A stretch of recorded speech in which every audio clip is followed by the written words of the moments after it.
whole lot of loving is what we'll be bringing. We'll make you happy. Hello and welcome, faithful friends, to episode 30 of Schools with Heart. I'm Olivia LaField, and in today's episode, Listen to Your Heart's Voice, I share a story that I love to tell and one that will help your students all their lives long. I'm dedicating an entire video to this story in an effort to make it stand alone as an indispensable tool in your SEL arsenal. To understand the power of the story, you need to know the background information that inspired its birth. My story began the last day of school of my 28th year at Sequoia Middle School. My room was filled with emotion as I was hugging my students goodbye for the last time. Through my tears, I noticed our vice principal standing quietly in the doorway, observing the departures. I remember thinking that if he wanted to talk to me, he would just have to wait until the room was empty. And that is exactly what happened. So, once all my students were gone, I invited him to join me, and we sat down at a desk for what was to be a life-changing conversation. He began by telling me that he knew I was aware of a number of 7th and 8th graders at our school who, because of their serious behavior issues, were making it increasingly difficult, if not impossible, for their teachers to maintain even a semblance of an optimum learning environment.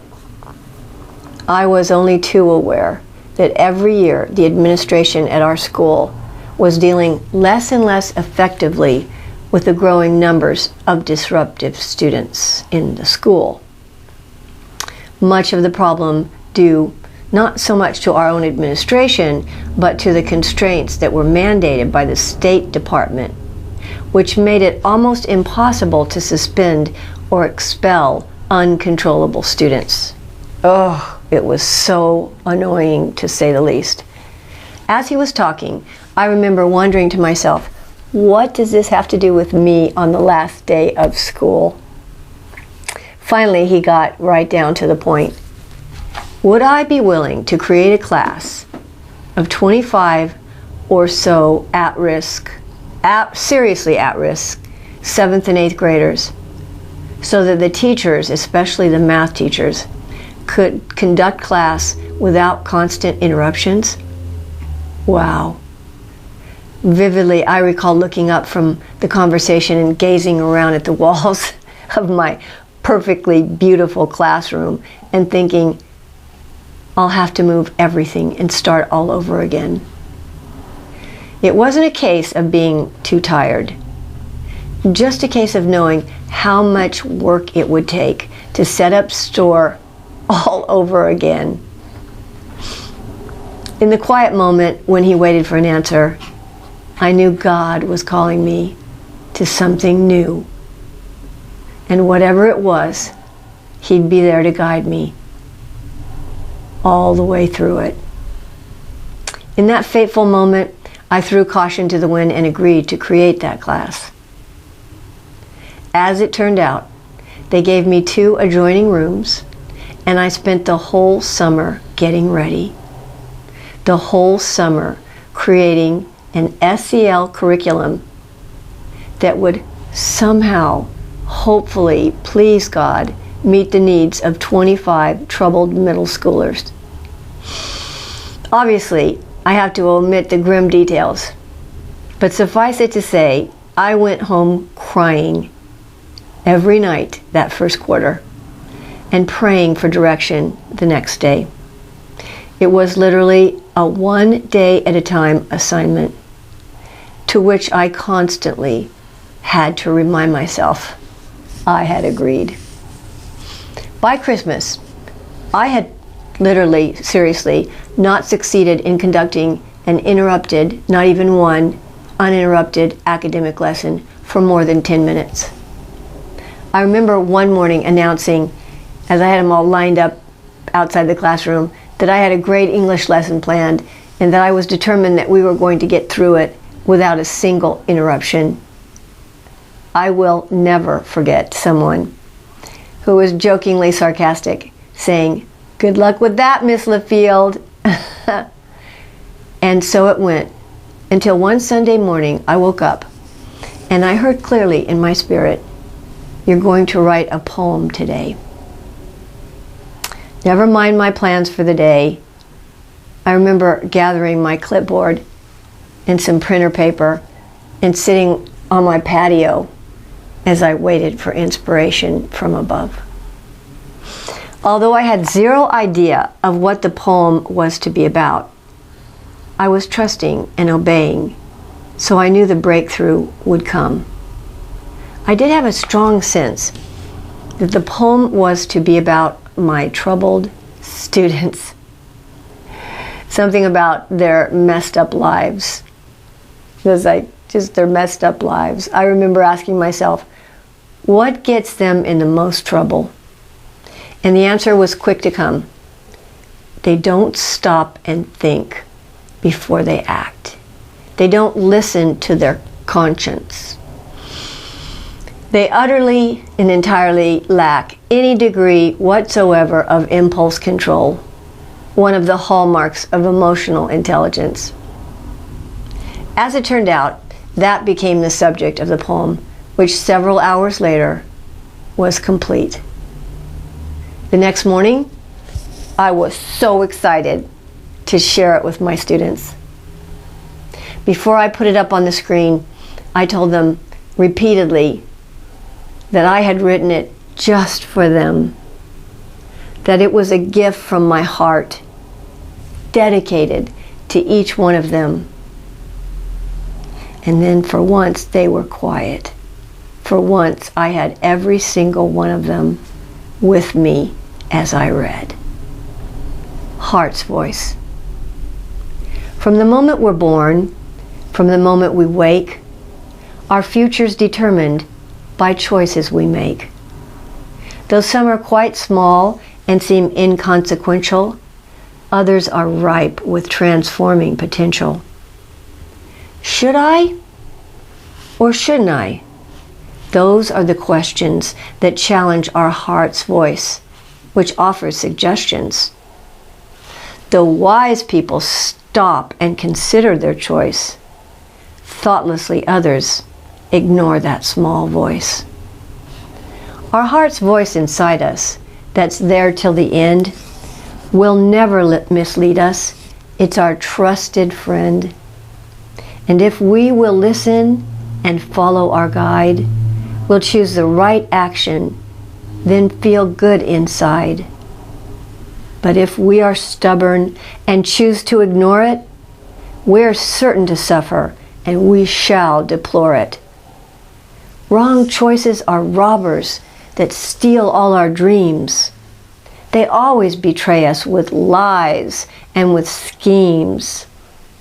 But our heart's voice is faithful, so wise and so true. And when burdens are heavy, it helps us get through.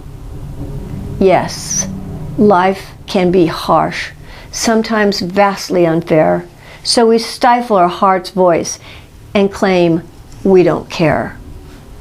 But the way of escape and the path to success is to follow our heart's voice and never digress. I'll never forget the impact on the entire class. It had taken months, but finally I had their attention that day. Finally, they actually cared about something that I was sharing. Finally, I had penetrated their hearts. One 8th grade girl broke the silence with, "You wrote that for us, Miss LaField?" They were shocked that a teacher could love them so much despite their misguided, malevolent ways. That day we had our first whole class discussion. They told stories of serious indiscretions. They shared their past. They owned the truth about why they were in my class. It was heartbreaking but beautiful. The next day, as I was about to start class, an 8th grade girl by the window interrupted me to say, for the whole class to hear, this morning as I was getting out of my car in front of school, I was about to tell my mother that I hated her guts, but I listened to my heart's voice and I didn't say anything. For lingering seconds, you could have heard a pin drop. And then Kenny, a volatile troublemaker in the far back of the room, who had been expelled from 2 previous schools for violence, added, yesterday after school, I had a kid by the throat, and I was choking him for making fun of my brother, but I listened to my heart's voice, and I let go. Try to imagine the impact on my heart in that moment. It's hard to put it into words. In fact, I remember being speechless, as was every student in the room. Overcome with emotion, I didn't even try to control the freely flowing tears that expressed my joy. It was obvious to all that the poem has succeeded in penetrating their hearts.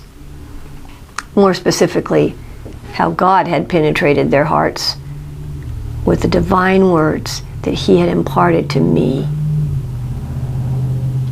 I can't say that the class made a miraculous turnaround that day, but I can say that it got a lot better. Not a day ever passed without the mention of Heart's Voice. And I have no doubt that those kids' lives will be touched forever by that poem. From that day forth, they knew they were loved by me, and that more than anything, that opened the door for more breakthroughs. Did I reach every single one of them? No, I did not. In fact, in the spring of the 2nd year with that class, I knew it was time to leave. It was time to leave. In my heart, I knew that God had another plan. And within a few short weeks, I was back in action with a new school. This time, for the first time in my career, with 2nd graders. And what a switch that was. I had always sworn, I will never teach the little ones. But how wrong I was. And one of the first SEL lessons I shared was Heart's Voice. I hope you enjoyed today's video, and I hope you'll share the poem with your students. Put the poster of it on your wall, and when your students make unwise choices, begin asking them if they listen to their heart's voice. Make it an integral part of your SEL curriculum.